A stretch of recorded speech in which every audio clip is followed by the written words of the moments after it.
ரீச்சாக அந்த மாதுளம் பழம் வந்து பிடுங்க போகிறோம். முதல் வருஷம் முதல் பழம். இந்த நிறைய வீடியோக்களை பார்க்க ஒரு நாடுகளில் இருந்து அந்த மாதுளம் பழத்தை எப்படி வெட்டுறது எல்லாத்தையும் பார்த்து வச்சுருக்காங்க. எங்கட மாதுளம் பழம் எப்படி வந்திருக்கான்னு சொல்லி பார்ப்போம்ண்டு.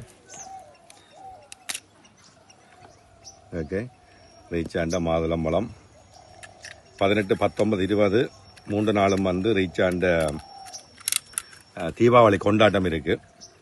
அந்த 2 வித்தியாசமான விஷயம். ஒன்று வந்து நீங்கள் உங்களோட பிள்ளைகள் வந்து மாதுளம் பழத்தை பிடுங்கலாம். நான் முதல் போட்ட வீடியோவில் நிறைய பேர் போட்டு வந்தீங்க என்ன விலைன்னு சொல்லி. மாதுளம் பழம் நீங்களாக வந்து பிடுங்கி எடுக்கிறேன்னு சொன்னால் 2500 ரூபா, நாங்களாக பிடுங்கி தரேன்டா 2000 ரூபா. சின்ன மாம்பழம் 1500 ரூபா ஒரு கிலோ. ஒரு கிலோ நீங்களாக பிடுங்குறேன்டா 2500 ரூபா, நாங்களாக பிடுங்கி தரேன்டா 2000 ரூபா. சின்ன பழமை வாரது வந்து 1500 ரூபா. இதுதான் விலை. இதை வந்து நீங்கள் சந்தை விலையோட கம்பேர் பண்ணிக்க இது மலிவாக தான் இருக்கும்.